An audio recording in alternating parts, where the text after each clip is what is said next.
Вы как кредиторы, как люди, честно хотевшие заработать деньги, то есть это внешне это официальный проект, нормально упакованный, вы не шли ни в какой лохотрон, да, какие-то легкие заработки. Мы считаем, что здесь и правоохранительная система должна очень серьезно отстаивать ваши права и обеспечивать возврат. И, конечно же, МФЦА, они должны обратить внимание на те дыры, которые помогают, условно говоря, да, вот таким вот проектам с признаками обмана, с признаками недобросовестности, похищать деньги. Вы должны с этим МФЦА разобраться раз и навсегда, потому что вы затаскиваете туда международных инвесторов.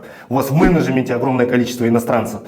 Чем вы занимаетесь, непонятно. Вот, поэтому желаем вам набраться терпения, и вместе, я думаю, что мы этот вопрос продвинем. Конечно же, там сами те ребята, которые организовали данную схему, тоже наверняка будут предпринимать какие-то меры, но если вы начнете гасить сейчас эти долги, то для вас же это лучше, потому что у вас признаки мошенничества практически налицо. Их осталось отфиксировать, доказать через экспертизы и все. Спасибо большое, я надеюсь, что вы нам поможете. Спасибо вам, спасибо за то, что нашли время, приехали.